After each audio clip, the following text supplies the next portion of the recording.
नमस्कार। बशीर बद्र साहब का एक शेर है कि सिर झुकाओगे तो पत्थर देवता हो जाएगा, इतना मत चाहो उसे, वो बेवफा हो जाएगा। तब प्यार जब किया जाता है और किसी दूसरे शख्स से किया जाता है तो एक खास समस्या ये भी रहती है कि हमें पता नहीं होता कि कब हम सीमाओं को पार कर गए हैं और कब उसके लिए हमारा प्यार, हमारा समर्पण गुरूर का सबब बन गया है और कब वो हम पर हावी होने लग जाता है। एक ऐसा विषय है जिससे हम लोग अक्सर दो चार होते हैं और हमें लगता है कि हम जिससे प्यार कर रहे थे आज वो ही हमें यूं झुकाने की या हराने की कोशिश कर रहा है। तो इस समस्या के समाधान के लिए आज हमने एक बेहद महत्वपूर्ण विषय को ध्यान में रखते हुए ये शो डिज़ाइन किया है और इसके लिए हमने एक बेहद महत्वपूर्ण शख्सियत को भी आमंत्रित किया है जिन्होंने एक आई रोमांस करके एक अलग तरह की प्यार की पद्धति है उसके ऊपर किताब भी लिखी है और बहुत अद्भुत कार्य करके न केवल देश में बल्कि विदेश में भी प्रशंसित हो रही है। तो चलिए हम जानते हैं उनसे कि आखिर ये आई रोमांस है क्या और किस तरह काम करता है और कैसे किसी के गुरूर को हमारे सिर के ऊपर चढ़ने नहीं देता, कैसे हमारे प्यार को पूरी की पूरी तवज्जो दिलवाता है, सम्मान दिलवाता है और हमें सुकून भी दिलवाता है। क्योंकि अल्टीमेट गोल हम सबका है तो यही ना कि प्यार के जरिए ज़िंदगी में सुकून आए, पीस ऑफ माइंड आए। तो चलिए पीस ऑफ माइंड के आज की ये सफ़र की शुरुआत करते हैं और मिलते हैं उस शख्सियत से जिन्होंने आई रोमांस जिसकी बात कर रहा हूँ उसकी फाउंडेशन रखी है। स्वागत करते हैं।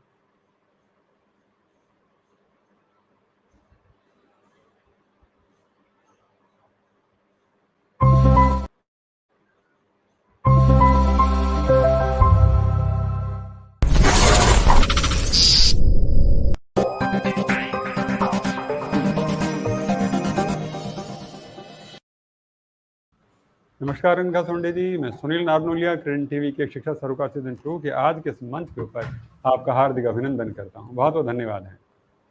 नमस्ते sir, thank you so much. दर्शकों मैं अनघा जी के बारे में बताना चाहूँगा। अनघा जी एक मल्टी टैलेंटेड पर्सनैलिटी है और इन्होंने बिल्कुल एक कमिटमेंट सा ले रखा है कि ये जीवन के अंदर कुछ ऐसा करेंगे कि जिसके ज़रिए दूसरों की जो तकलीफ़ें हैं वो ख़त्म हो सकें और वो प्यार से और सुकून से आगे बढ़ सकें। और ये सबसे बड़ी जो ख़ासियत जो मुझे जो लगती है अनघा जी के साथ बात करते हुए हमेशा ये लगता है कि इन्होंने खुद ने वो तकलीफ़ें देखी हैं, वो परेशानियाँ देखी हैं और इसीलिए इनके जो सलाहियत होती है, जो तरीके जो बताए जाते हैं उनमें अपने आप में एक सच्चाई जुड़ी रहती है। तो चलिए हम सच्चाई का जो रूबरू होते हैं जानते हैं कि आखिर इनकी क्या तकनीक है, क्या वो है। उससे पहले मैं बताना चाहूँगा अनघा सोंडे जी एक सॉफ्टवेयर इंजीनियर हैं बाय प्रोफेशन की अगर मैं बात करूँ, लेकिन साथ ही साथ में एक सर्टिफाइड लाइफ कोच भी हैं और यही वो शख्सियत है जिन्होंने आई रोमांस जिसका मैं ज़िक्र कर रहा हूँ उसकी फाउंडेशन रखी। ये इनका कॉन्सेप्ट है जो उन्होंने बनाया है, जिसके ज़रिए समझाने की कोशिश करती हैं कि कैसे हम खुद से प्यार कर सकते हैं और अपने आप को आगे बढ़ा सकते हैं। अगर मैं शौक की बात करूँ जैसे मैं कह रहा था कि मल्टी टैलेंटेड पर्सनैलिटी हैं, तो एक बेली डांसर भी हैं, एक कर्नाटिक जो क्लासिक सिंगर है, क्लासिकल सिंगर भी हैं और डिस्ट्रिक्ट लेवल स्विमिंग चैंपियन भी रही हैं, बैडमिंटन चैंपियन भी रही हैं। साथ ही साथ में ये फाउंडर और सीईओ हैं निर्वाणा ग्रुप की और डायरेक्टर हैं माइंड मैटर्स की, जो कि एक मेंटल हेल्थ प्लेटफॉर्म है जहाँ से लोग जुड़ते हैं और अपनी समस्याओं के समाधान जानने की कोशिश करते हैं। बहुत बहुत धन्यवाद है और स्वागत के साथ अनघा जी पहला सवाल जो मुझे लगता है कि यही पूछा जाना चाहिए कि आखिर प्रेम जिसकी हम बात कर रहे हैं उसकी परिभाषा है क्या? What is love? So we all love, right? I mean, we fall in love, we come out of love, we be aware in love. So what can we say about love? Like, love is a liking force that empowers an individual. जब आप प्यार में होते हैं तो आपको बहुत power मिलता है अंदर से. तो people love that power and it helps you make good things, it helps you make bad things, all because of the love you have. So some definitions of like love is it makes you feel positive, it makes you feel complete, it gives you an impression that it will last a lifetime and for the rest of your life. When one is in love, he feels on top of the world. जैसे कि मैं कुछ भी कर सकता हूँ, मैं कुछ भी करना चाहता हूँ, मैं कुछ भी करूँगा. Love is the name of affection, consideration, forgiveness. Love is also the name of possession, krodh, anger, greed. So love has both positive and negative ramifications. But love is not polar, जैसे कि हम love को ये नहीं बोल सकते कि it is a positive force, it is a negative force. Love के जो असर है वो पॉजिटिव और नेगेटिव होता है, but love in itself is a force that helps you move a lot of things. Like, you know, I have love for my profession, I have love for my partner, I have love for my spouse, I have love for my dog, I have love for nature, I have love for the soul, I have love for my country. So this is what is love, and it can be anything, irrespective of gender, irrespective of life. Like, मैं अपने water bottle से बहुत प्यार करता हूँ, anything, just I just gave a simple example, like it can be anything. बच्चों के लिए टॉयस, बड़ों के लिए, टीनेजर्स के लिए पता नहीं, दे लव म्यूजिक, adults के लिए शायद their profession if one is career oriented or ambitious, or maybe if they're married or they're in a relationship, the cause to live is love. बहुत सुंदर परिभाषा आपने यहाँ पे गढ़ी है, उसके लिए प्रणाम करता हूँ आपको। कितनी सरल सी बात यहाँ पे कही है। प्रेम एक ऐसी चीज़ है जहाँ पे आपके अंदर पैशन पैदा हो जाता है, पोजीशन पैदा हो जाता है, कि एक अधिकार पैदा हो जाता है कि मुझे इसके साथ में कनेक्ट करना, एक समर्पण हो जाता है। जब हम अपने बारे में कम सोचना शुरू कर देते हैं तो सामने वाले के बारे में अधिक सोचना शुरू कर देते हैं। प्रेम एक ऐसी जो चीज़ जिसको परिभाषित करते वक्त शायद हम भीतर से खुशी महसूस करते हैं, एक अंतरंगता महसूस करते हैं, वही वो चहक है, वो जो एक अजब सी जो कहूँ कि चुहलबाजी है, वही प्रेम है जो आपको संतोष देती है, शांति देती है। बहुत बहुत धन्यवाद है। और अगला सवाल जो मैं यहाँ जानना चाहूँगा, आपने प्रेम की इतनी खूबसूरत जो परिभाषा गढ़ी है, प्यार के बारे में जो इतना बढ़िया से डेफिनेशन दी है आपने, तो फिर इसमें प्यार में आखिर परेशानी आती कहाँ पर है? यहाँ पे सब कुछ पॉजिटिव पॉजिटिव नजर आ रहा है।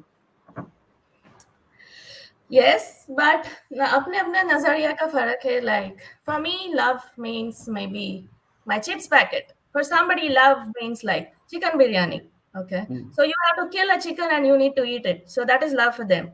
But for me, आलू को बस फ्राई कर लो, चिप्स बना लो, खा लो.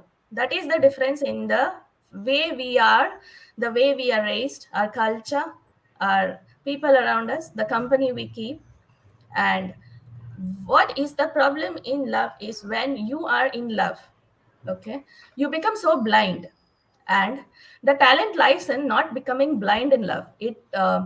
It lies in being aware in love. So when you are aware, when you analyze your responsibilities and commitments, so that's when you can exercise love as a positive force. Otherwise, if you are blind, देखा जाएगा यार, future में जब होगा तो देखा जाएगा. So this type of ignorance attitude also comes with love, but that is for people who are blind in love. So love also tries and attempts to possess. So हमें, for example, I like jackfruit. तो मैं जब road पे जा रही हूँ तो I'll see a jackfruit on a tree. मुझे वो चाहिए, मुझे वो चाहिए. So this is just an example of jackfruit. So some people extend this concept to partners, relationships. I want her. I want him. मुझे वो पसंद है. I want him in my life. So this sort of, you know, जो हम बोलते हैं like sort of like I want sort of arrogance or ignorance sort of a thing. It can be for partner, for money, for car, for house, for food, anything and everything. Need not be love. Love need not be Bollywood. Love need not be Hollywood. Okay. Love need not be cricket. Love need not be hockey. Love is just love. And love is also the name of anger. मुझे बहुत गुस्सा आता है. मैंने उसको क्रोध में 2-3 थप्पड़ मार दिए. किसको थप्पड़ मार दिए? बीवी को मारा तो सीधा जेल में जाओगे, बैठोगे. If she files a domestic abuse case. बच्चे को मारा तो it's child abuse. So अपने आप पे काबू खो देने वाला फोर्स भी होता है love. And greed, I want more of it. I want more of it. मेरे पास 10 लाख है, मेरे पास 1 करोड़ चाहिए, मेरे को 10 करोड़ चाहिए. Just love for money. And your love for food. One plate chicken biryani is not enough. Next time also I will eat. Next time also I will eat. So this sort of greed is what is the problem in love.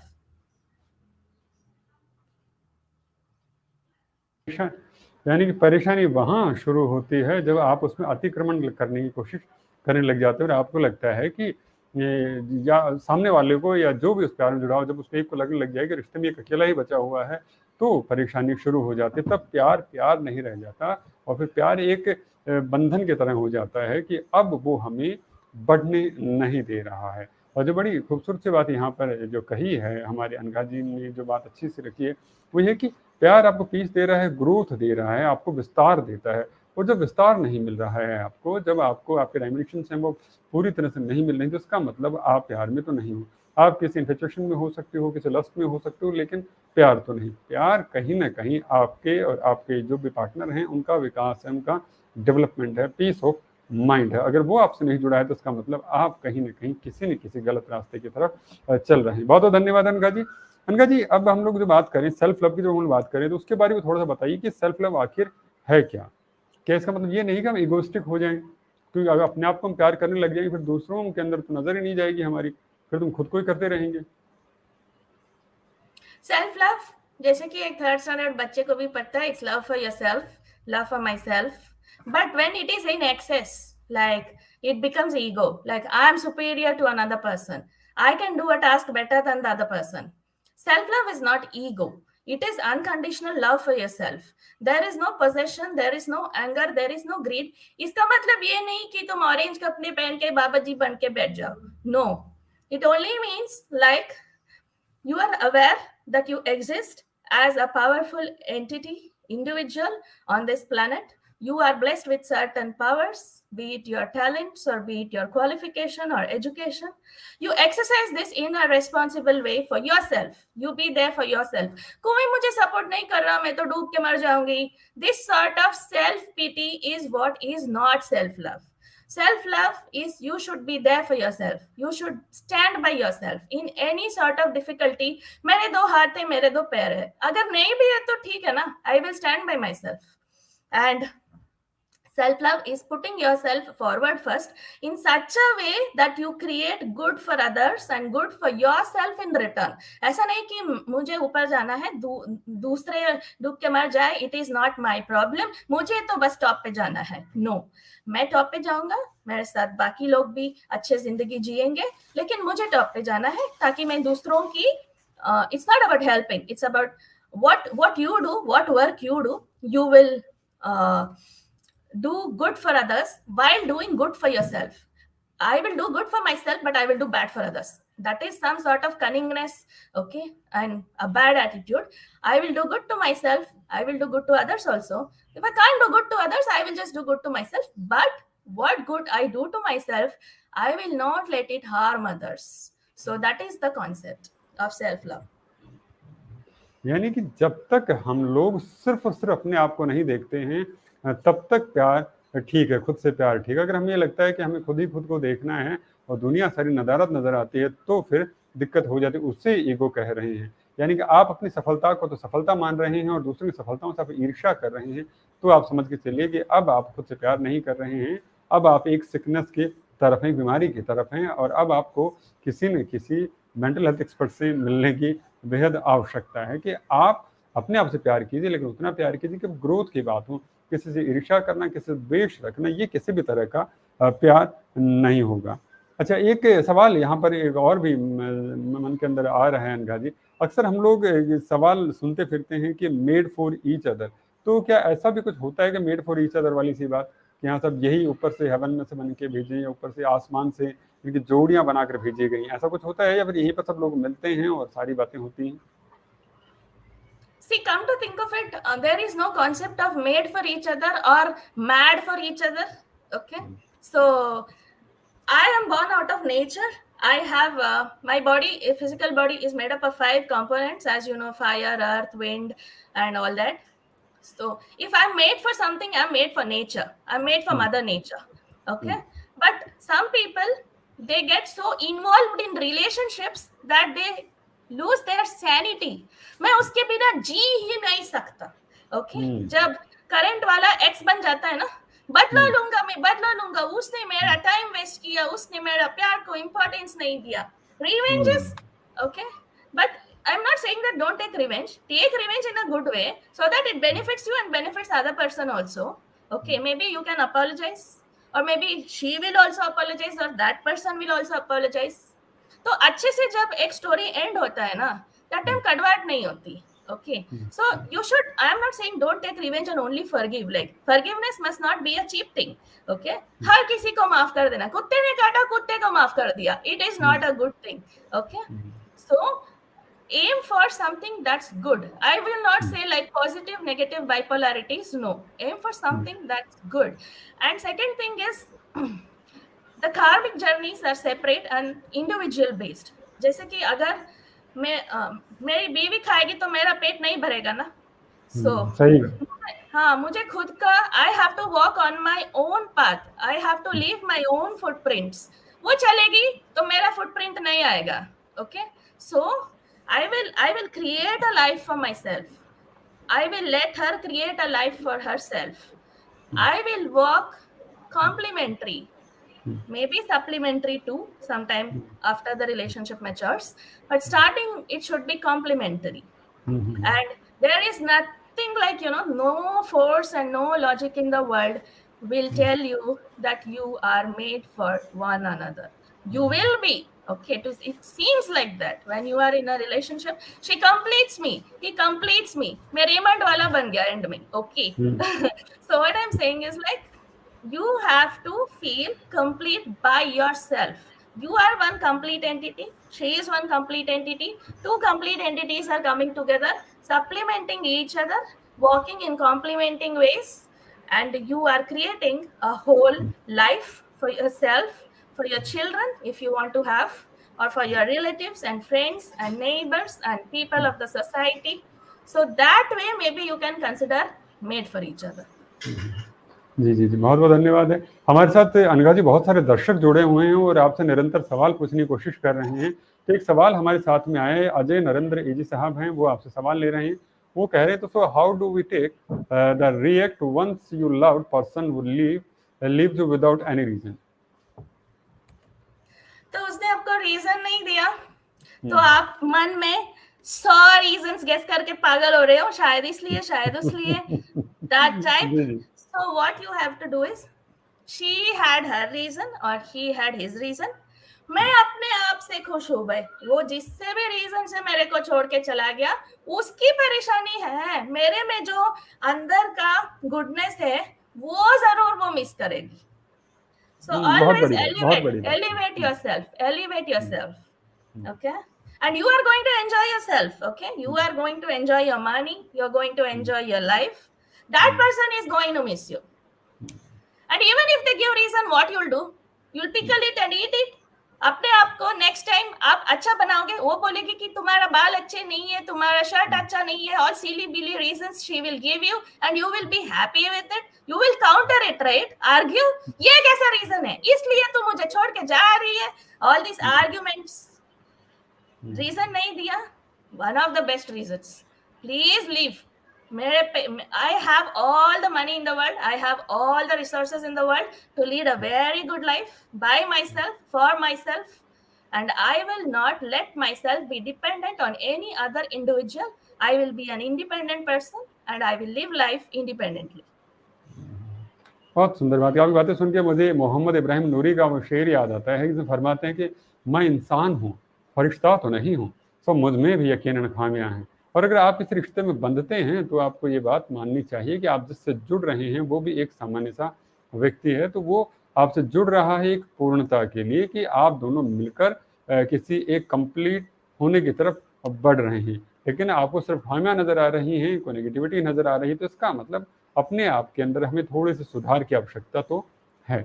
और यही बात आपको यहाँ पर अनघा जी ने कही है. तो अजय साहब, आपको जो सवाल का जवाब यहाँ पर अनघा जी ने जो दिया है तो यही है कि आपको जो उसने छोड़ के गया है वो हिज या हर जो भी है उसके अपने रीजन हो सकते हैं, लेकिन आपके पास आपसे प्यार करने का एक रीज़न है कि आपके दिल में उसके प्रति कोई नकारात्मकता नहीं है. और ये शायद सबसे बड़ा रीज़न है, क्योंकि आज की सोसाइटी में सबसे बड़ी बात यह है कि लोग सब कुछ हैं लेकिन पॉजिटिव नहीं. अगर आप पॉजिटिव हैं तो आप मान के चलिए कि आप अच्छे हैं, आपको दूसरों पर सोचने की आवश्यकता नहीं है, आपको अपने ही ख्याल रखने की आवश्यकता है. अच्छा, एक सवाल और हमारे साथ में है, आर शर्मा हैं, ये भी हमसे कोई सवाल पूछ रहे हैं. ये करें, what could be the most appropriate justified and respectful revenge for unfaithful ex. जी, भी बड़ा सवाल है. So when somebody becomes an ex in our life, जाहिर सी बात है, obviously that we want to take revenge. Obviously उस पर्सन ने हमारा, अगर वो पर्सन हमारे लाइफ में नहीं होता, then we think that maybe our life would be better, our life would be different. But the fact is, because that person left you, you are more stronger, you are more beautiful inside, and you are more attractive. Okay, one person got attracted to you, that's why you are in relationship ना। अभी जब वो ex बन गया तो इतनी कड़वाहट क्यों? It's okay, she बढ़िया। left. It's she left, he left. But if you really want to take revenge, then मन में 10-15 गालियां दे दो, and you want to curse her, okay? But उसको बाहर मत दिखाओ. Then people will tell he is obsessed with his ex, she is obsessed with her ex. So the best thing is भगवान के सामने जाओ, हाथ जोड़ो और बोलो उसने मुझे धोखा दिया, मैं उसको नहीं छोड़ूंगा। लेकिन इसका मतलब ये नहीं कि तुम उसके पीछे जाओ, उसके मुंह पे एसिड डाल दो, उसका मर्डर करो, नो। ओके, या फिर खुद सुसाइड करो, नो। उसको गाली दो, सामने से नहीं, मन में इतना इतना इतना बड़ा गाली देना चाहिए कि the mental waves that are created, the vibrations that are created in the air will reach that person and will, you know, whatever you want that person to become. Like आप उसको, like if you want to destroy that person, or if you want to make that person realize your importance, the only revenge is going to God and asking for cosmic justice. Not going to court, not going to police station, not taking law in your own hands, not any of that. Go to God, tell that God that this is what that person has done to me, मैं उसको finish करना चाहता हूं, मेरे on my behalf आप उसको finish कर दो। That's all. बहुत बड़ी बात कही कि आप उस चीज़ को लेकर फिरते रहें, उससे बेहतर ये होगा कि आप अपने आप पे नियंत्रण करें, वरना सही बात है कि ऑब्सेस होने का ठप्पा और हमारे जीवन के ऊपर लग जाता है। दर्शकों, और आर शर्मा साहब, आपका जो सवाल था उसके अंदर जवाब के तौर पे जो अनघा जी ने यहाँ पर कहा है कि आप जो भी करते हैं, किसी वजह से हो सकता है कि बीच में आपके बिछो हो गया, टूट गए हो, आपके जो ब्रेकअप हो गया हो, लेकिन उसका मतलब ये नहीं कि आप अपनी ज़िंदगी को तबाह कर लें, अपने आप को ख़त्म कर लें। क्योंकि अगर आपने अपने आप को ख़त्म करने की कोशिश की, तबाह करने की कोशिश की, ऑब्जेक्ट्स बहुत ज़्यादा शो करने की कोशिश की, परेशान शो करने की कोशिश की, तो भला होने वाला कुछ भी नहीं। और शेख इब्राहिम साहब फरमाते हैं ना कि अब तो घबरा के ये कहते हैं कि मर जाएंगे, मर के भी चैन ना आया तो फिर किधर जाएंगे। तो मान लीजिए आप कितना भी नेगेटिव हो लेते हैं, कुछ भी होते हैं, और फिर भी अगर सुकून नहीं मिला तो फिर कहाँ जाएंगे। तो उसके लिए जाने की जो जगहें, जो हमें अनघा जी ने हमारा मार्गदर्शन किया, हमें बताया है, वो यही है कि आप किसी से बदला लेने की जो ख्वाहिश है वो खत्म कर दें, क्योंकि प्यार बदला नहीं लेता, प्यार सिर्फ देने की बात करता है। और उन्होंने कहा कि हमें सारा का सारा जो काम है, जिस भी आप नेचर को मानते हैं, जो शक्ति को मानते हैं, चाहे वो ईश्वर हो सकता है, अल्लाह हो सकता है, गॉड हो सकता है, या जो भी आप मानते हैं कि अगर कुछ है ऐसा, तो वो अपने आप उन चीज़ों का फैसला और कर देता है। क्योंकि यहाँ पर जो भी आए, कहीं स्वर्ग कहें नर्क कहें, अपने कर्मों का यही फैसला मिल जाता। तो किसी ने कुछ बुरा किया है तो पक्की बात मान के चलिए कि उसको अपने कर्मों का फल ज़रूर मिलेगा। अगर उसने दिल तोड़ा है, कोई नेगेटिविटी रखी है, तो बात अलग है। और अगर हो सकता है, कई बार खुद की वजह भी हो सकती है जिनकी वजह से व्यक्ति इस रिश्ते से विलग हो जाता है, अलग हो जाता है, तो ये थोड़ा सा फैसला ईश्वर के ऊपर छोड़ दें, उस प्रकृति पर छोड़ दें और अपने आप को आगे बढ़ाएं। वो ज़िंदगी को ख़त्म कर लेना, अपने आप को परेशान करना, दूसरों को परेशान करने की कोशिश करना किसी भी समस्या का समाधान नहीं होता। दुनिया प्यार बांटने के लिए प्यार बांटिए, क्योंकि जब चीज़ों में प्यार बांटे जाते हैं तभी आगे बढ़कर चीज़ें नज़र आती हैं। बहुत बहुत धन्यवाद है। अच्छा, एक जो सवाल और भी हमारे साथ में आ रहे हैं, ये एक महत्वपूर्ण सा सवाल सोमल केके हैं, उन्होंने आपसे जानना चाहा है, इन्होंने जानना चाहा है आपसे कि when we are in the romance और in a relationship we lose self love.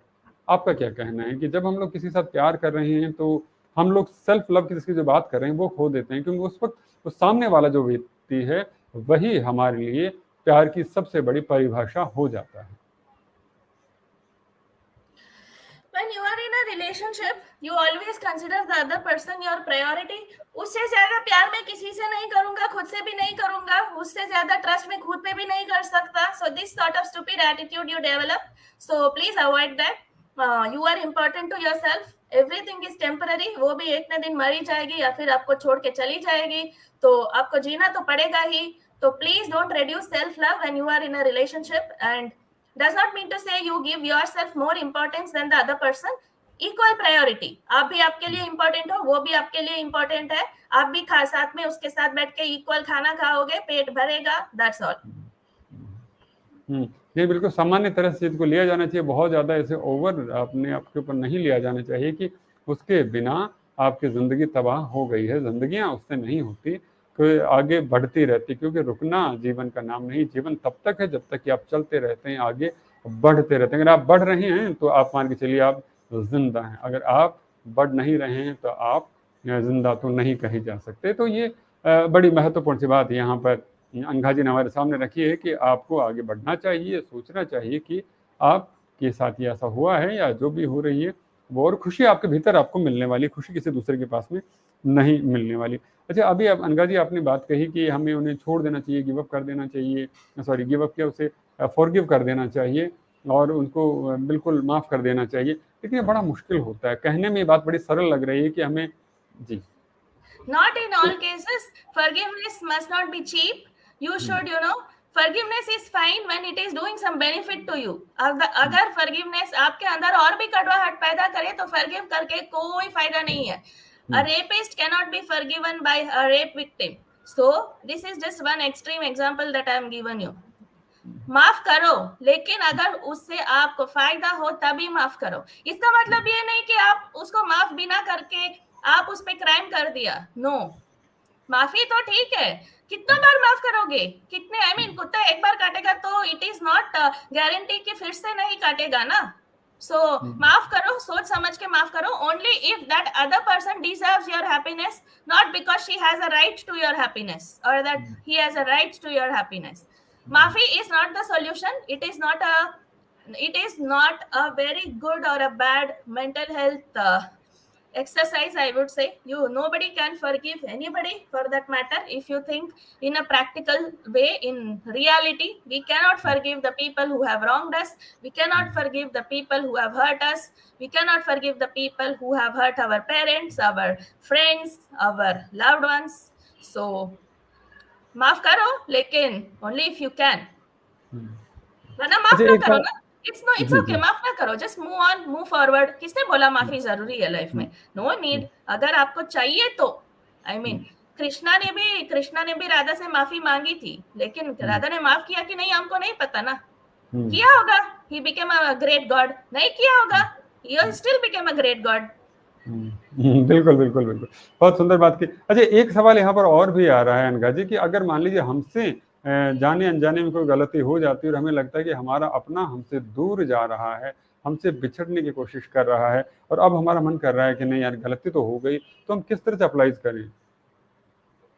तो उस पर्सन को आपका प्यार नहीं दिखाई दिया इस सब सालों में, बस आपका वो गलती दिखाई दिया। ओके, तो that is point number 1। Point number 2, गलती हो भी गई कि इंटेंशनली नहीं की जाती है, गलती होती है, mistake is a mistake, it's not intentional.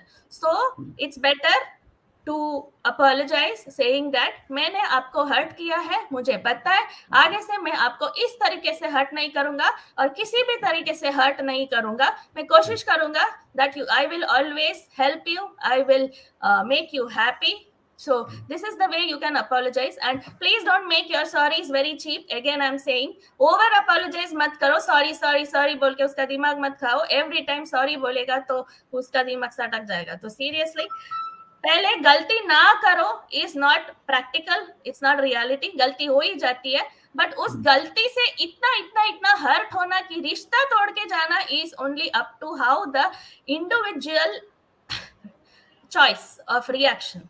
तो अगर आपको लाख कोशिश करने के बाद भी, सॉरी बोलने के बाद भी, कुछ भी करने के बाद भी, उसका पैर पे गिड़गिड़ाने के बाद भी, if that person has chosen to break the relationship, then please let her go और लेट हिम गो। अपना लाइफ का दरवाजा, गेट जो भी है ओपन कर दो, वो सूटकेस लेके चले जाए। It is totally okay. Live for yourself, love yourself. बड़ी बात है कि जो आप एक सीमा तक ही अपने आप को माफ़ी मांगने के लिए प्रेरित कर सकते हैं, उसके बाद में बहुत ज़्यादा नीचे आने की ज़रूरत नहीं है, क्योंकि आप माफ़ी कहीं और जो चीज़ें कहीं उनको विस्तार से रख सकते हैं। तो मेरे साथ ये समस्या थी, इस गलती की वजह से, जो भी रही उसकी वजह से मैंने ये दोष किया, या जो भी आप जैसे कह रहे हैं गलती नाम देने में किया है, लेकिन अब मैं अपने आप को इस बात के लिए ग्रेट भी करता हूँ, माफ़ी भी चाहता हूँ। अगर फिर भी नहीं मांग रहे हैं, सामने वाला, तो फिर आपके लिए रास्ता आगे का खुला हुआ है, क्योंकि ज़िंदगियाँ कहीं एक मुहाने पे आके रुकते नहीं हैं। ये समुद्र की लहरों की तरह है कि एक के बाद दूसरी, दूसरी के बाद तीसरी चलती रहती है। अनघा जी, हमारे साथ में सौरभ गुप्ता जी जुड़े हैं। सौरभ गुप्ता जी ने भी आपसे एक सवाल जानना चाहा है। वो जानना चाह रहे हैं कि what about when someone connected with us some purpose और benefits and we are unaware of it, तो क्या किया जाए? जैसे हम प्यार की हम बात की कि जहाँ पे हम एक दूसरे के लिए जीते हैं, मरते हैं, उसी के बारे में सोचते हैं, या उसी के बेनिफिट की, हमारे म्यूचुअल बेनिफिट की सोचते हैं। लेकिन यहाँ पे कोई व्यक्ति अपनी ग्रीड को पूरी करने के लिए, अपने लालच को पूरा करने के लिए अगर हमसे जुड़ा हुआ है, तो उस स्थितियों में हमें क्या करना चाहिए और हम अनावेयर हैं उस बात को लेकर?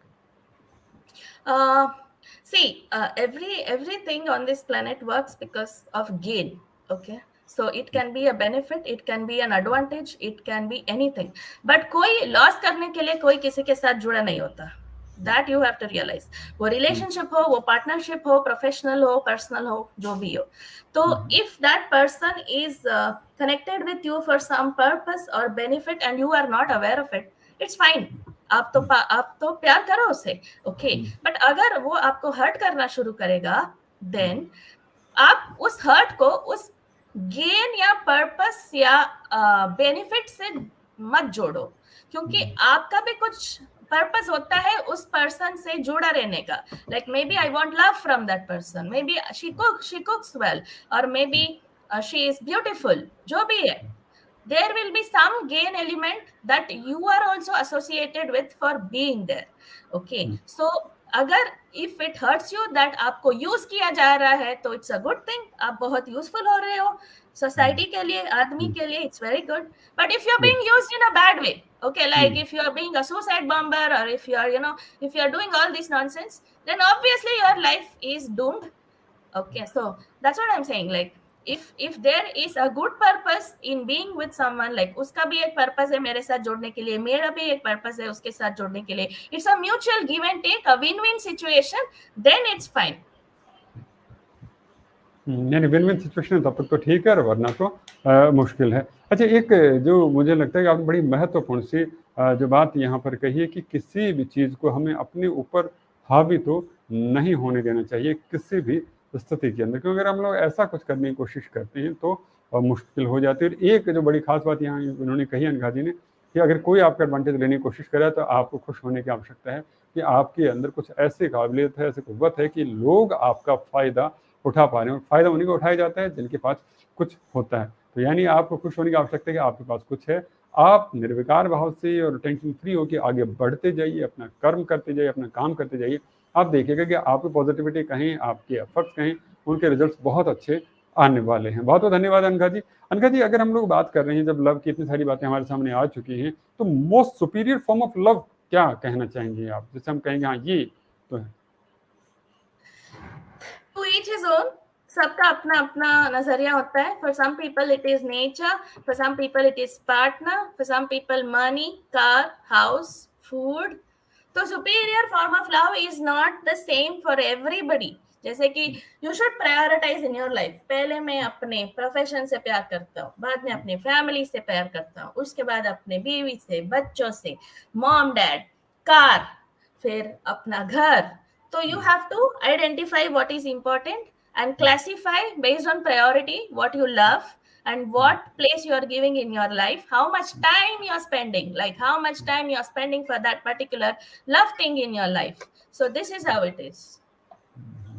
चलिए, बहुत बहुत धन्यवाद. और एक अगला सवाल, और यहाँ पे जब आपने सवाल का जो जवाब में जो बात कही, मुझे लगता है उसी से मिलता वो एक सवाल यहाँ पर ये भी मैं उठाना ज़रूर चाहूँगा कि तो फिर हम लोग कई बार हम बहुत सारी चीज़ों पे आपने यहाँ पे जोड़ दिया है कि वो गाड़ी हो सकती है, अपना लक्ष्य हो सकता है, अपनी पोजीशन हो सकती है, या कुछ और भी चीज़ हो सकती है जिससे आप प्रेम कर सकते हैं, प्यार कर सकते हैं. तो फिर ये प्यार और जिसे हम लोग अट्रैक्शन कहते हैं, लव और अट्रैक्शन में डिफरेंस क्या है? थोड़ा-सा उसके ऊपर ही प्रकाश डालिए, हम उसको भी समझ पाएँ आखिर ये है क्या? So attraction is basically to anything and everything. Sometimes attraction is to for kids, attraction is for a park. For teenagers, attraction is maybe for music. So it depends on the age, but romance is not like that. Romance is a good time you spend expressing love between you and your partner. It's a more intense form of attraction. So attraction is the first step maybe the next step would be romance or getting physical or whatever you think. Maybe not getting physical, just spending time with each other, companionship. In a way you think is true, but attraction is what is needed. But sometimes attraction is not needed also, like you're a priority, but like I don't care if I'm attracted, I'm just with her. So being with a person in spite of being attraction or not attraction can also be called as romance. चलिए बहुत बहुत धन्यवाद। और मुझे लग रहा है समय की सीमाएं हम लोग पार कर चुके हैं, लेकिन फिर भी एक सवाल यहाँ पर जाते जाते जरूर लेना चाहूँगा। आप ने प्यार को लेके जो बातें इतनी सारी बताई, और आपकी जो किताब आई आई रोमांस को लेके, उसके जरिए हमारे सोसाइटी के अंदर किस तरह से पॉजिटिविटी डेवलप की जाए, उसके बारे में थोड़ा सी बात बताएं। कोई मैसेज जो आप हमें देना चाह रही हैं please. I romance is all about 7 topics that I have written. One is I solution, मतलब सोल्यूशन हमें एक्चुअली पहले मिलता है, बाद में प्रॉब्लम खड़ा हो जाता है। इफ यू सी सोल्यूशन छुपी हुई रहती है हमारे लाइफ में, सोल्यूशन है तभी भी तो प्रॉब्लम है। एक प्रॉब्लम के बाद सोल्यूशन, उसके बाद फिर से प्रॉब्लम, फिर से solution. So this is what I would like to say. I peace, always strive for your peace of mind. Don't go behind happiness. Don't go behind happiness, please. You will never get happiness, because after you get happiness, God knows what will happen. Ego, I have already explained ego. I'm sorry. Yes, you have to apologize. Even if it is not your mistake, sometimes you need to apologize. Death, I die. So you have to create a very good karma in this life, in this time span that you are alive, so that you have a very dignified and a respectful death all by yourself. Doesn't matter कि मैं अकेले मरूं, मैं कहीं पे भी मरूं, कोई मेरा डेड बॉडी लेने नहीं आएगा, देखने नहीं आएगा। doesn't matter. You are dying a good dignified death in your eyes is what matters. Then I mind, always don't control your mind. Let your mind be as it is. Let it be. So move forward if you can move on. And finally, I am Indian. Love for my country, love for my nation, always before love for anything else. बहुत बहुत धन्यवाद है अनघा जी। अनघा जी, हमारे बहुत सारे दर्शक हैं जो आपको अप्रिशिएट कर रहे हैं, आपका थैंक यू भी कह रहे हैं, आभार भी कह रहे हैं। हमारे साथ भुवनेश्वरी जुड़ी हुई हैं, सौरभ साहब हैं, किरण जी हैं, ऋचा शर्मा जी हैं, शिवम मल्होत्रा साहब हैं, मनीष जी हैं, और मैं देख रहा हूँ ढेरों दर्शक हैं, कीर्ति जी हैं, ऋचा शर्मा जी हैं, और भी सोमल साहब, भूपेंद्र जी, बहुत सारे लोग इस कार्यक्रम से जुड़े जिन्होंने आप सवाल भी करने की कोशिश की, लेकिन समय की अपनी सीमाएं होने की वजह से आज मैं विराम किया गया।